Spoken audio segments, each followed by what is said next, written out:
And I was like last. I was going to close out the show. And I was like, all right, yeah, I'm going to like close out the show. I had a fine set. It was fine. But then I made the mistake of going, okay, who saw me on Netflix? Nothing. Nothing.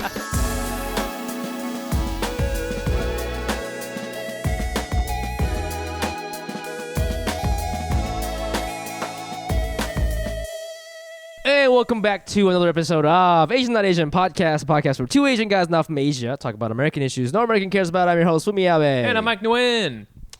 Today we're coming at you both from New York City, but from our individual apartments because we are dum-dums and forgot to coordinate. Forgot that we were going to be in the same city. Today is Saturday, February 5th, Feb 5. We hope that this podcast finds you all bundled up. It's a little chilly on the East Coast. I have not felt the 40s in months. So when I got off the airplane, I was struggling. I don't think I own enough winter clothes. This week's gonna be tough for me. It is. If you're bundled up and you're listening to us on the Apple Podcast app, please leave a review. 5 stars. Leave a comment. We haven't had a good comment in a little while.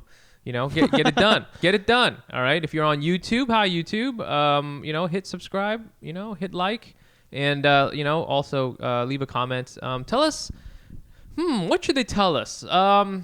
Tell us about the last really yummy mandarin orange you had. You know, those are in season, I think, right now. And tell us about that experience. Yes, tell us in gory detail. And then if you're on the Spotify app, you know what? You can now leave a review, hit subscribe, so you can always be up on the latest. And of course, if you're listening to us on your phone, take a screenshot, share it. All right, tell all your friends because we love you. That's why.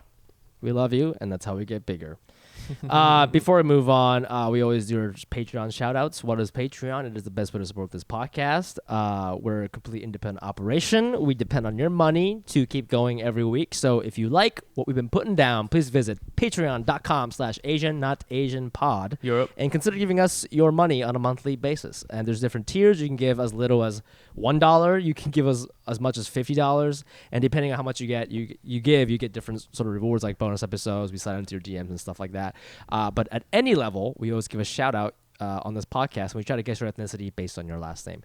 Here we go. The 3 new Patreon members of this week. Charia Sok. CHARIYASOK. That's a fucking cool name. Charia. That's a cool ass name. That's like a Pokemon name, you know? It's like a Pokemon. Yeah. Sok? Sok is Korean? I could see it being a Korean name. I want to say though, maybe this person is like a Hmong person, you know?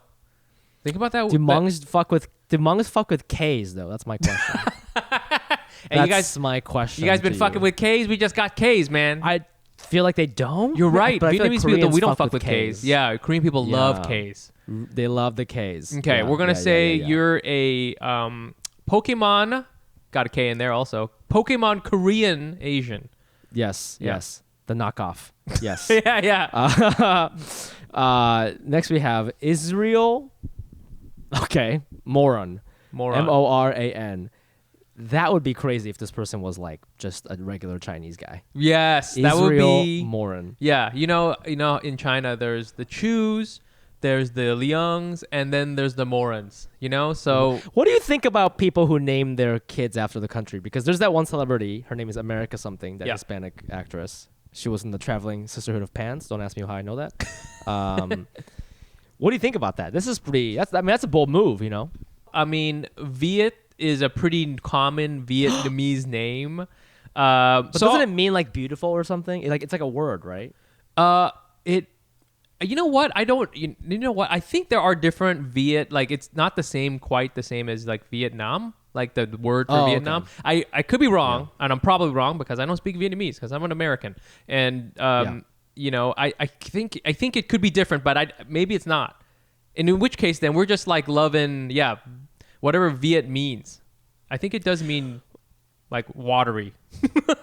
Wet. Watery. It means like wet. Viscous, I don't know. You know what I'm saying? Wet Nguyen. Wet Nguyen, baby. Wet Nguyen is a porn. That's a porn name. That's a sick porn name, dude. Yeah, check us out. Yeah. Well, I'm guessing you are from. I think you're Israeli, and if you're not, at the very least, I think you're Jewish. Yeah. I think I'm pretty confident that this guy is somehow related to Israel. I'm into that. But last but not least, we have Sharon Lee. We love. Oh my God, Sharon Lee. Name. Okay, I do. Isn't there a porn star named Sharon Lee? Oh God, please. Ooh, I think you're right, but she retired quite a bit ago. Yeah, but you know She's what? Yeah. You know what? 90s are back in though, so that's why I might just go look that up and just we gotta real quick. Gotta stop the show. Gotta give a quick shout out to all the '90s Asian American porn stars. Yes, real trailblazers. They're making it happen before OnlyFans. They're making it happen when shit was racist. Also, I gotta give a shout out to Sharon Lee specifically because this is something I've noticed about Asian porn stars. Even today, a lot of them don't even have Asian names, and I wonder if it's because they don't want to be categorized. Like so maybe they're Chinese or Japanese or whatever. They don't go by unless they are from Japan. They don't go by like an Asian name. Yeah. So a girl's name will be like Jade Kush. Well, I was gonna say yes, Jade Kush. Yes, Jade. Yeah, I think she's Filipino or something. She's definitely Asian, and Kush is not you know what I mean? Yes. No. Definitely. Yeah. Everybody sounds like a Mortal Kombat character now. It's like it's like Asian-y, I wonder but not if that's really like Asian. Yeah. Is it strategic? Like I do guess think Jade so. is kind of. I do think. But so. I feel I mean, I don't know. Like, is that sad that they have to change their name to like make it more like quote unquote white or whatever, so that they can appeal to more than Asian viewers? But that I don't know if that logic makes sense because I think a lot of non-Asian people enjoy Asian porn. So like I don't know if that makes sense. But I wonder if it's like a. I don't know. Like if you go by Jessica Wang, do you get made fun of I would like room? that. I would just love just a regular Nancy Chu. You know what I'm saying? That's a good That's a good porn name for me. What I'm saying? Just a good name right there. And I'm gonna be this girl, she's got a mortgage, okay, and she's got to do what she's got to do, and that's hot. Let me tell you something, okay? You and I had like a brief conversation about this. And we're like, where are the Asian American porn stars? I found out where they are. Okay, recently did this podcast with these two Asian OnlyFans girls. Yes. That's gonna come out soon. And they're doing exactly what we're talking about. And I asked them, I was like, where can I find porn like this without having to give you $90? Because that's how much it costs to get one of their videos. And I was like, I'm not going to pay you $90 for this fucking shit.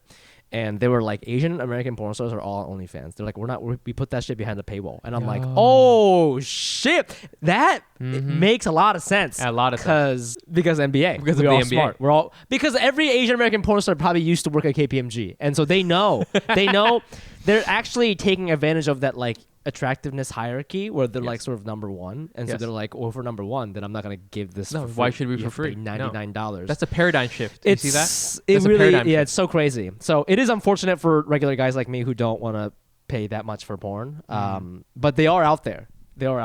Yeah, and that's why I keep on working, because one day I hope to subscribe for $90 a month. Yeah, go ahead and go out there and support Sharon Lee's endeavors. OnlyFans. And just to kind of round it off, she's Chinese, I believe. Sharon Lee. Good old Sharon Lee. She's Chinese. Love it. I love it. Love it. Thank you guys so much for your donation. If you want to get into this game, you go to patreon.com/Asian.AsianPod, where we will guess your ethnicity by your last name. Moving on, we always like to ask each other what kind of Asian we were this week to figure out what it means to be Asian American. So, Mike, what kind of Asian were you this week? Yo, you already know. I've always wanted to say. I already know. I've always wanted to say that. You already know, but although actually a lot of people don't know. But I was a Netflix Asian, huh? What's up? Hey, you know? Hey, you're on Netflix. You were on Netflix. Technically, I'm on Netflix YouTube. That's a little different, but you know what? It was produced by Netflix. How about that?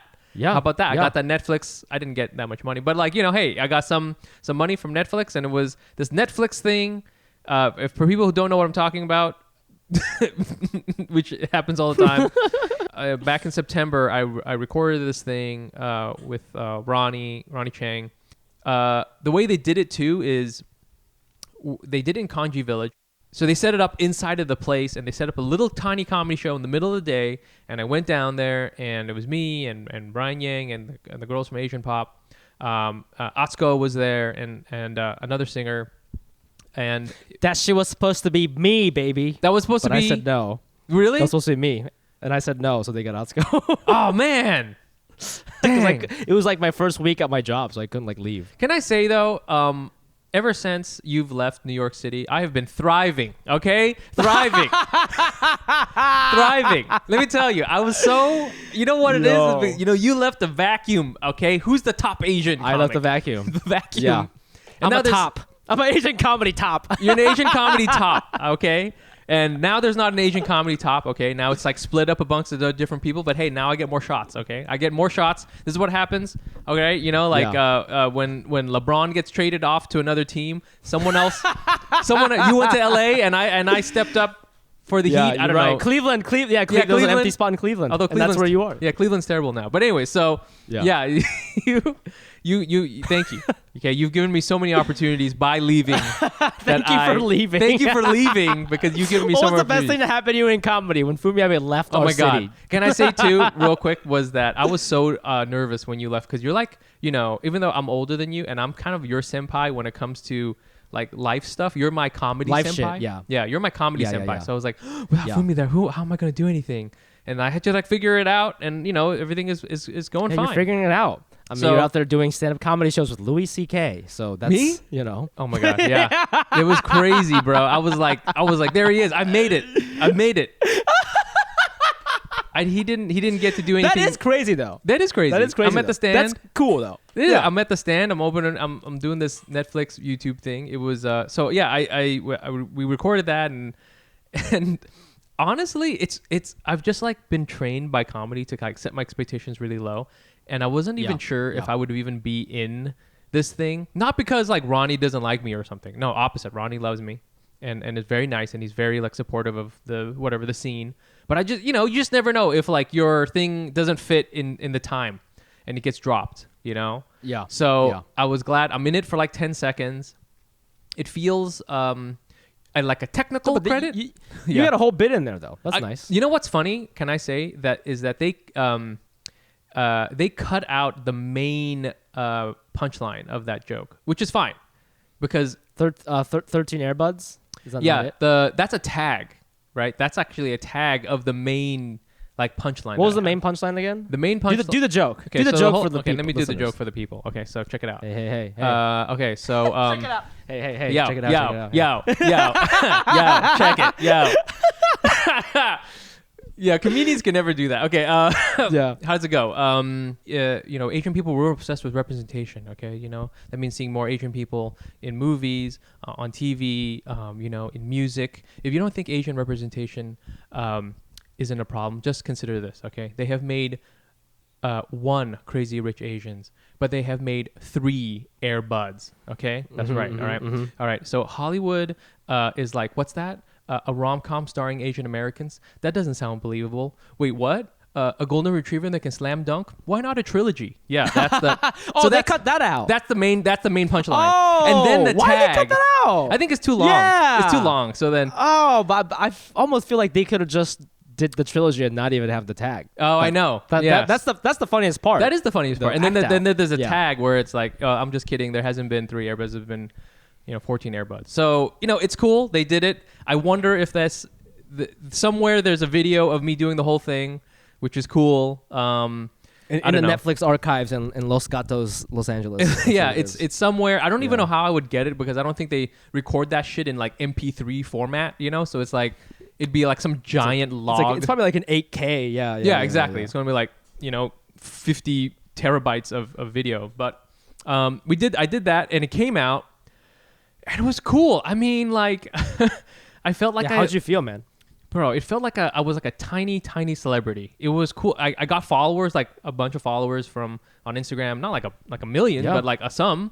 And then just the funniest part was people must be looking me up because I got a couple people subscribed to my YouTube, which is, by the way, just my like personal YouTube. This isn't like me putting out content, okay? This is me. I use that YouTube to like save videos about which kind of knife steel is best, okay? That's what I do on that YouTube, okay?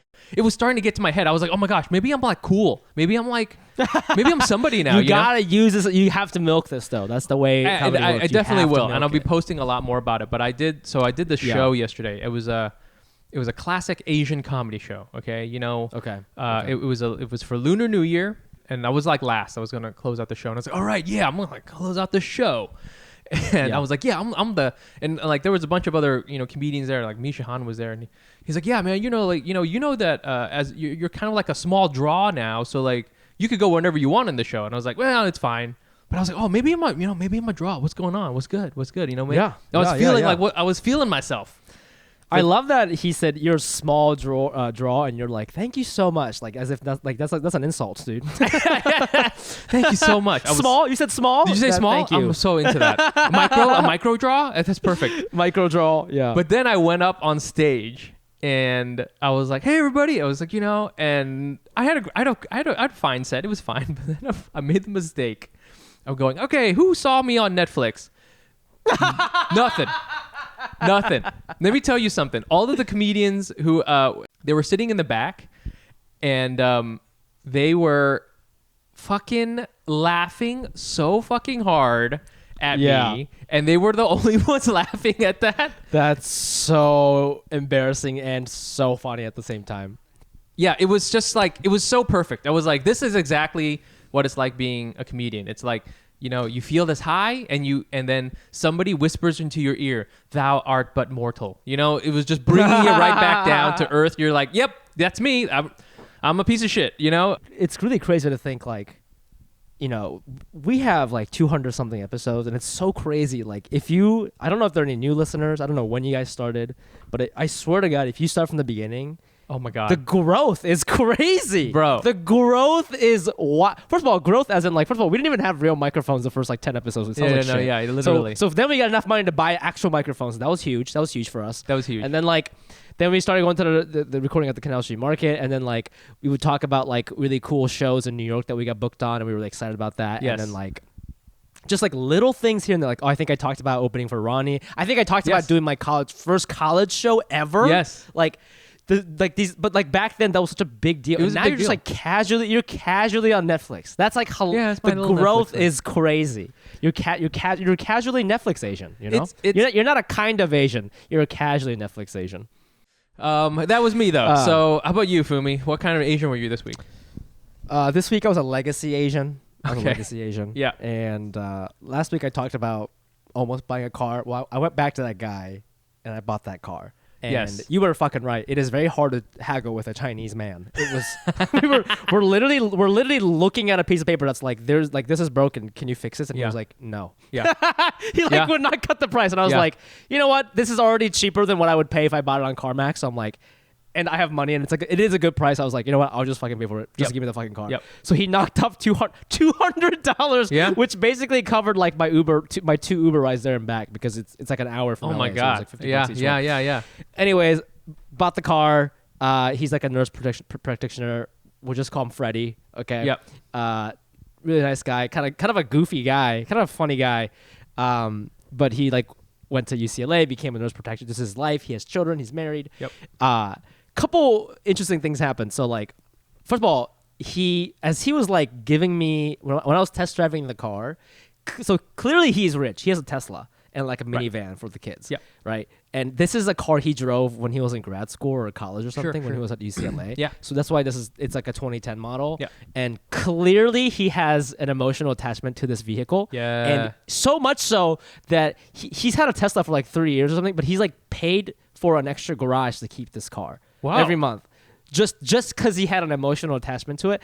And when he sold it, he showed me, he took pictures with his kids next to it because for memories. And I'm like, are you sure? I'm like, you don't have to sell this to me if you don't want to. But I was like, gonna say, like emotional. This is like where he like got his first hand job in this car. Dude, something. There's definitely jizz somewhere for sure. That's what that means. That's why you should knock off the $100. Okay, go ahead. Yeah. So like we were like talking about it, and he's like telling me all the cool things he used to do. Whoa. Like back in the day. He's like, I took this on a road trip across the entire Pacific Coast Highway or whatever it's called. And like, I'm like half listening, half being like, hey, where's the cruise control? Like, I'm not really listening because like I need to, because I don't trust him. I'm inspecting the car or whatever. And so we do this whole thing, and I found out a couple interesting things about him. So like, he's clearly a goofy, funny guy, but he was his whole thing was that he was looking for a buyer who could pass on the legacy. He kept saying that. He's like, I took care of this car. I want to find somebody who's going to take care of this car. He's like, that's why I don't want to sell to a dealer. I want to sell to somebody. He's like, I looked you up. You're a public figure. I was like, I'm not really, but that's hilarious. There you go. Yep.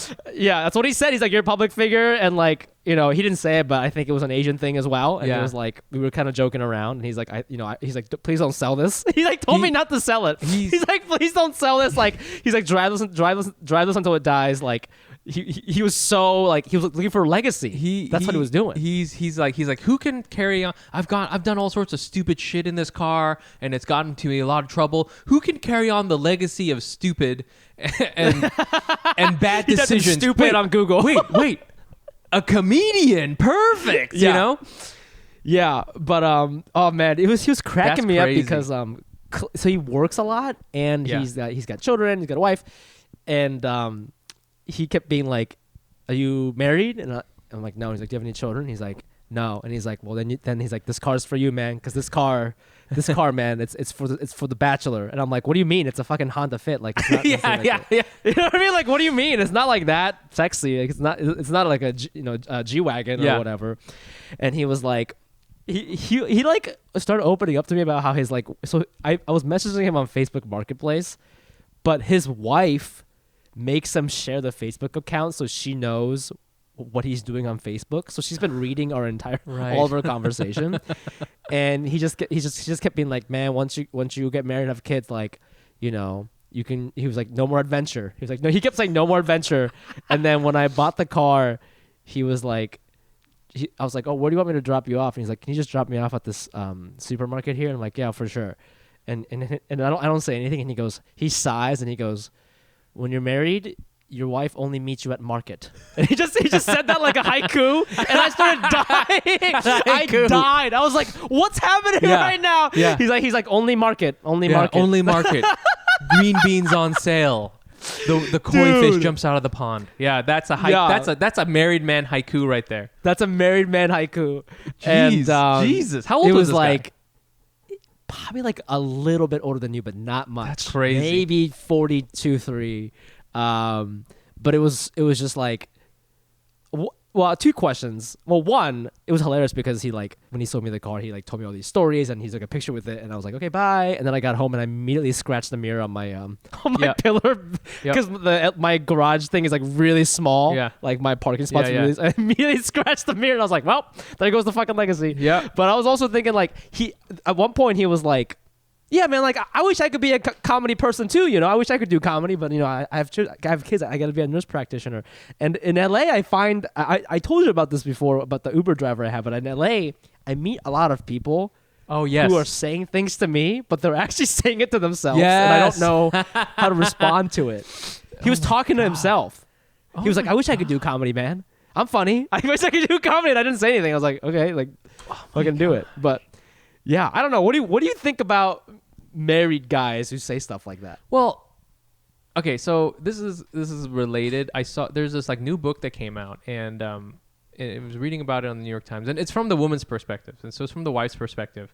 And there's like, she kind of like had a little article, like kind of preview article, and there's a segment that kind of like kind of went viral. There's like a little phrase she uses when she's describing her husband. She describes her husband as a pile of unfolded laundry, and it's a really good, like, it's a hilarious line. And she says like, it's just kind of there, and it's like, barely moving, and it's like kind of like has to get itself together and like be organized later, like, but it's just like sitting there.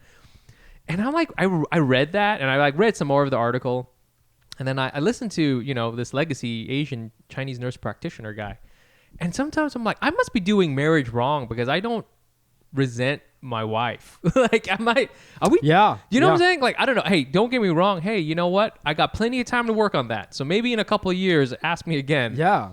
But I don't know. I think like a huge part of it is like yesterday I went and I did this Lunar New Year show, and I had a drink after, so I didn't get home until like 11.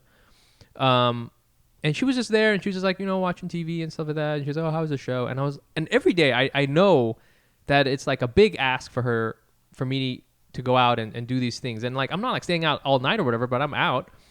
And I know it's like she really does support what I do, and not even because she's like paying for all the rent and doing all that stuff. She's just letting me, you know, be you, just be me, which is like you would think it is like a very simple thing to ask, and I kind of do think it is like not a crazy thing to ask someone to do, but it sounds like most people don't get that. It's like, do not be you in any way.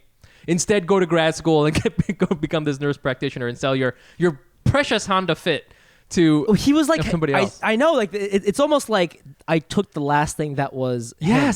You know what I mean? Like the Honda Fit was his free. Like, that was his one thing. Yes, it reminded of when he could be himself, and I took it and I scratched it immediately. And it's just like, but like, I don't know when I remember like.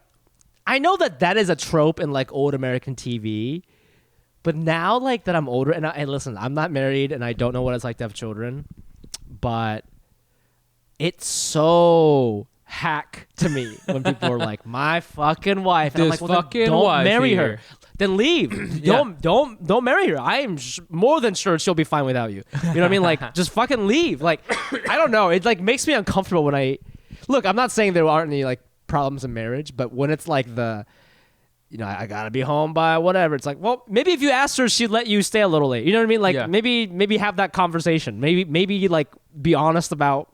Yeah. You know, maybe you should have gotten a bigger house with a third garage so you can fucking keep this car. You know what I mean? I mean, you know, I think all the time about leaving New York City. Like I'm just like, you're so expensive here and like such a pain in the ass and like it gets crazy and stuff like that. But I realized that New York City is kind of my Honda Fit, okay? It allows me to live a certain way, and the thing that's super important in the marriage is that, you know, that I have is my wife is very aligned on the idea that like life shouldn't be really comfortable. You know, she's like, yes, we have, there are things that we have like kind of like adopted as far as like, you know, washer dryer, you know, that's cool, we got that, you know, we have like a nicer place now, but she still like sees value in like, it's, you know, in being creative. Like she's like, she understands, you know, she works in a creative field herself, so it's like she's very, you know, she's willing to not have the big ass house with like all the and go to, you know, fucking Costco every weekend. Hey, Costco's great, but like, you know what I'm saying, like I think when you know, you plug yourself into a suburban lifestyle, you can't help but just be absorbed into that life. And that life, a suburban life, is really not creative. It's like not creative at all. You're going Panera Bread. No one has ever gotten inspired at Panera Bread.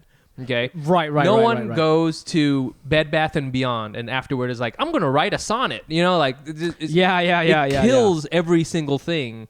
And I know one day I'm going to have to live out in one of those places, and that's going to be fine. But it's like, I know the part of it is like, I, you know, kind of like have this, you know, a value system, whatever the fuck it is, where I live in New York City, and that's important. And like, you know, as much of a pain in the ass as it is, I know that like I'm doing this thing, right? So I think that's a lot. I think that's a lot of it. And I think, I don't know, I'm sure you're running into more of that than, because LA is more suburban sprawl than even New York City. You make a great point about how suburban kills creativity. Now I think there are different levels. Like, sure. Obviously, if you made it and you live in Brentwood next to Conan, like you're probably fine. Because you hop into your fucking Tesla that the doors open like this, and you're like, I feel very creative. The Gullwing is making me super creative. You know what I mean? Yeah, hell yeah, dude. Like so I think there's like upper class suburbia where you parts of LA, parts of Malibu or whatever that's really nice and that's cool. But you're talking about like that, because this guy, I bought this car in Walnut, California, which looks hell no, looks very much like where I grew up in Ohio. I mean, like, literally the most boring nut is walnut, right? It's, you know, couldn't be pistachio. I'm talking like it's basically just like, all it is, there's a super Walmart, there's a bunch of car dealerships, and like one Korean supermarket for some reason, and that's it, you know. And like that, and the Korean supermarket is the most creative thing. In town. Yes, it's, exactly. You know, and that's where, you know, Freddie was meeting his wife or whatever. That is so funny. But that was my issue for a while, because in New York you're always like, again, I'm not saying New Yorkers are better. Well, I kind of am, but I guess like you're just in these New York. You're always in a weird, unique situation. Yes. And and your reaction to that gets you a little closer to understanding who you are. And that, to me, that is comedy. Like, who are you? Yeah, Every single... Great point. You know, I heard this really interesting quote by Jim Carrey, and he was like saying, I love improv. Even if it's not funny, I love improv because when somebody throws something at you, yeah, what you say is what is actually inside of you. Yeah. You know? You're not making it up. So Right. a lot of times it is funny because the truth is that's enough. That thing... If you're like a generally funny person, even if you don't write a joke, your reaction to it is already kind of funny because like when you put it on the spot and you react to, you know, some guy peeing on your leg or something or whatever it is, that's improv. That's who you are. That's all you have left because you can't fake improv because you only have 1 second to respond, and so all you got is your actual reaction. Deep down what you have. Yeah, exactly. And I think in New York there's more opportunities to tap into that, whereas LA again like. Shit, man, a lot of my coworkers are funny as hell. I don't know how they fucking do it, but like, I watch their like Instagram stories and like every weekend it's like every Saturday night they're on their beautiful couch with a dog watching Netflix. Yeah. You know, I literally they must be doing blood magic or something because I'm like, how are you so fucking good and creative when you do that on the weekends? Where like I have to like go out and put myself in weird situations so I have like new ideas about things. Hello, Anos. If you've ever been watching or listening to the show and thought to yourself, why does Fumi and Mike look so sensational? It is because we use Hawthorne. Hawthorne is a premium men's grooming brand that makes it quick and easy to be confidently your best, with skincare and hair care made just for you. I could lean on that drugstore stuff, but am I really trusting that with this face? I could go get overcharged at a department store, but what I really need was a company I could trust to set me up with a grooming routine full of tailored products that was still affordable, and that's Hawthorne. So lean on Hawthorne to upgrade your body wash, shampoo, and deodorant. Let them recommend a face cleanser and moisturizer that elevates your game, and of course, finds your perfect cologne. First, you take the Hawthorne quiz. They ask me things like, what is my shape of my face? What's my face's main need? What does the area under my eye look like? What kind of soap do I like? What kind of drinks do I like? What's my personality? The quiz was actually really fun. It was nice to think about the shape of my face and what kind of soap I like, bar or liquid. It's good to think about that stuff sometimes. At the end of the quiz, you'll view customized products tailored to your body, skin, hair, and lifestyle. They're like exfoliating skincare set, colognes, deodorants, shampoos, conditioners. It's all good stuff. At the end of the quiz, you'll view customized products tailored to your body, skin, hair, and lifestyle. Hawthorne stands by its customers, so if you're not completely satisfied, they'll retailer your products for free based on your feedback and pay for the shipping, so there's really no risk. So make sure you're ready for anything or anyone that comes your way by taking Hawthorne's quiz today. Go to hawthorne.co and use promo code NOTAsian to get 10% off your first purchase. That's HAWTHORNE.co, promo code NOTAsian. Hawthorne.co, promo code NOTAsian. Mike, you snacky ass motherfucker. That's what everybody calls me, babe. They know Mike Nguyen is the snacky motherfucker. Okay, I love me some snacks. All right, sometimes I like. Yeah, what are some of your favorite snacks? What are your top snacks right now in your life? Man, top snacks, man. Okay, man. All right, sometimes you got the classic apple. Okay, so apple slices. Okay, Damn. sometimes you want. I want to be a dirty boy, and I get some chips. Okay, but I recently discovered this new delicious snack. It's called Irvin's Salted Egg. It is so good. Irvin's Salted Egg is Singapore's #1 snack. Irvin's is the original and best salted egg chip. They are the ones who started it all. Many brands have tried to imitate it, but none have come close. And I gotta tell you, Anos, Mike and I got 3 bags of these chips, and I didn't even know what they were when they came in. I was like, what is this, another freaking sponsor? Put it in my mouth. It blew my mind. It is probably the best Asian chip thing I've had in like a very long time. And I mean, I think quality-wise, it's maybe on par or better than the stuff that you get in your Asian market. I'm not even joking. It's real good, man. It's real good. They use real salted duck eggs. They use fresh curry leaves, red peppers, dozens of the bag. It's real ingredients. You can taste it. It gets all over the place. It's so yummy. Now that they're here in the U.S., you no longer have to smuggle their snacks into your suitcase, which apparently was a very common thing, and it's also illegal.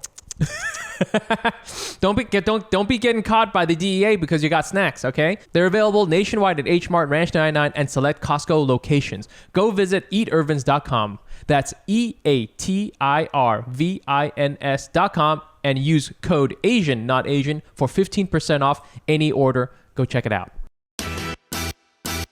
Well, you know me, Mike. You know me, right? I And know. You know. I know. If you know Dude. this, if you know anything about me, you know that I'm out there. Yes. I'm out there. You're out there. I'm out there pounding, and a lot of people are like, "Fumi, why are you so good at pounding?" And by a lot of people, Yeah. I always ask that. I don't even believe you. By a lot of people, I just mean Mike. The secret is, it is Helix Sleep Mattress. Helix Sleep has a quiz that takes just 2 minutes to complete and matches your body type and sleep preferences to the perfect mattress for you. Why would you buy a mattress made for someone else? With Helix, you're getting a mattress that you know will be perfect for the way you sleep and pounding. Everybody's unique and pounds uniquely, and Helix knows that. So they have several different mattress models to choose from. They have soft, medium, and firm. Wink, wink. Mattresses. Mattresses great for cooling you down if you get hot. And even a Helix Plus mattress for plus size sleepers because, hey, man, everybody needs love. Just go to helixsleep.com/Asian. Take their 2-minute sleep quiz, and they'll match you to the customized mattress that will give you the best sleep/pound of your life. They have a 10-year warranty, and you get to try it out for free for 100 nights, risk-free. They'll even pick it up for you if you don't love it, but you will. Helix is offering up to $200 off all mattress orders and 2 free pillows for our listeners at helix.com/Asian. That's helix.com/Asian for up to $200 off. And when you're doing your threesomes, 2 free pillows. Now back to this. Maybe it's just my process, or maybe it's stand-up, but it's like you have to live life in order to do this art form, and you can't do any other, you know what I'm saying? Like you can't, it's not like being a novelist where you're just sitting there and like, I don't know, like looking at the clouds or whatever the fuck it is. You have to go out and like something bad has to happen to you, I feel, for it to be the best stuff. The best stuff is like something humiliating or bad happens to you, and you turn it into something good through your work, right? So it's like that's the whole thing. Right. And New York City, hey, you want to talk about something bad happening to you?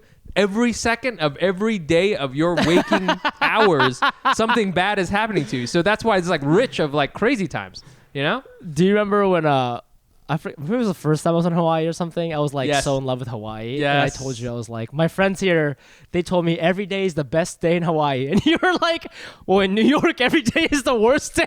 Yeah, every day in New York is the worst day of my life. And let me tell you something. How many funny people have come out of Hawaii? Okay? All right? They're great people. 0. Very, great food. Okay? Not funny. Good music. Good they can music. sing, Bruno Mars. But like, but can they roast you on a public bus? Absolutely not. No, Absolutely because they're too great, much having fun on the bus. With that meme where they're looking out the nice side of the bus or whatever. That's what it is. We're looking at the eating nasty the best side. poke. Yeah, or the nasty side.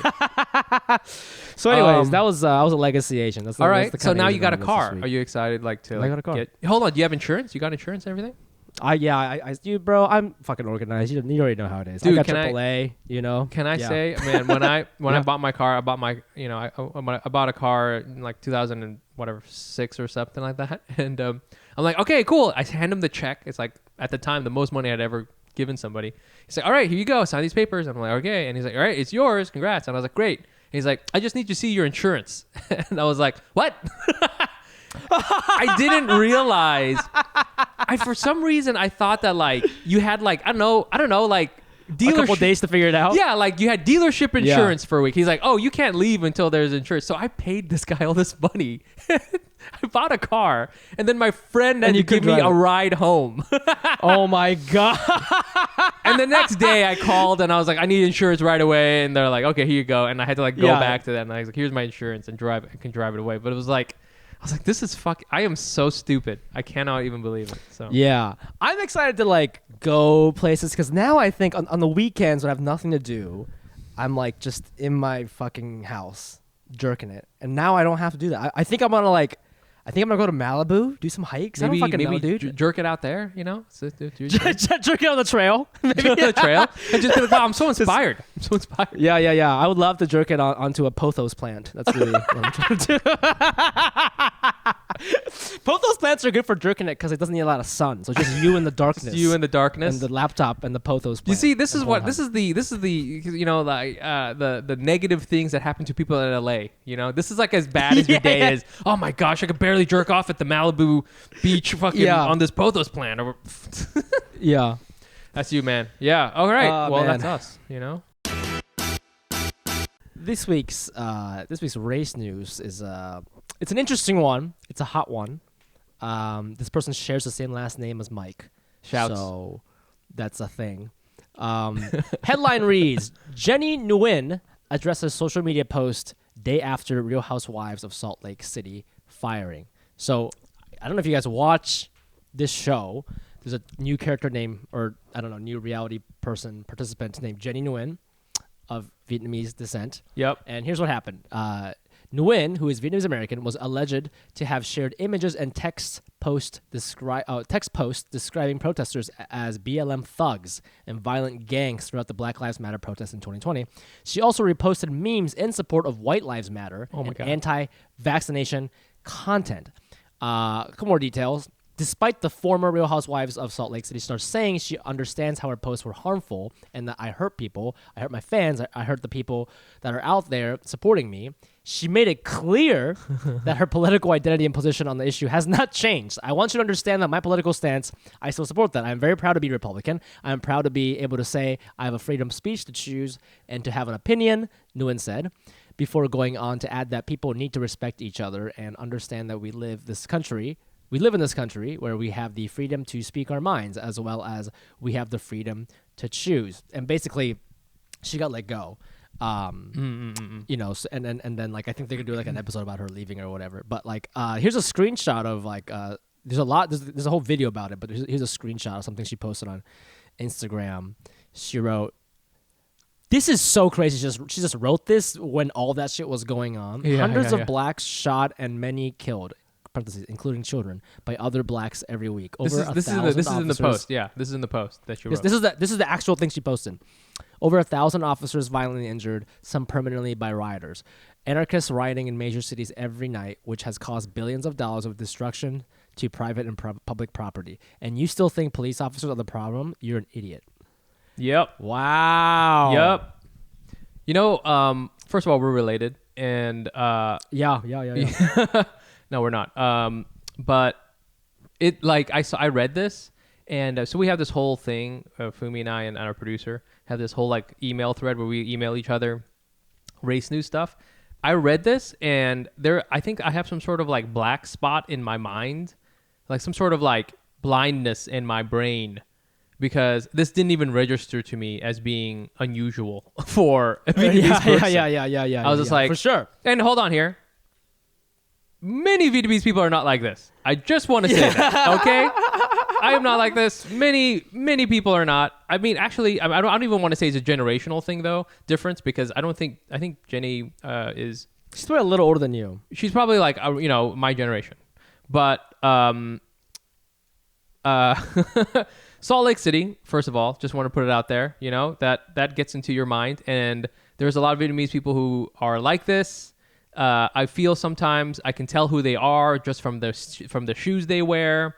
I just kind of like can tell from a distance. And there's I don't know what it is. I think my friend, who is a very smart person, my friend, she has like a PhD in history, and she has like a really deep understanding, and she like brought the heat one day because a lot of she's a Filipina, so like a lot of Filipino American people can also kind of have certain right-leaning conservative views, and a lot of it has to do with like being Catholic, and a lot of it has to do with order, right, and punishment, right, and like things need to be in a certain way. I don't know what it is. I don't know, but it really stuck in my mind because I sometimes try to think about what it is.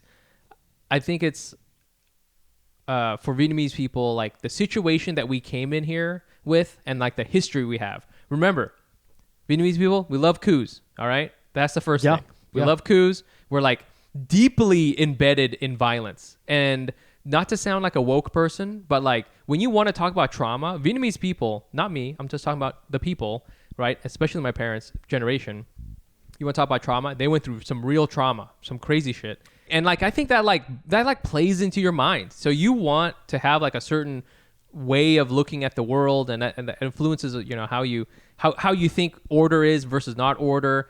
And again, the violence thing, it just like, it like plays in your mind. Like we're the sympathizers kind of back in the news because they're looking for like actors. And there's like a whole thing about how one of the characters, Bond, has to have a very like cavalier attitude with violence.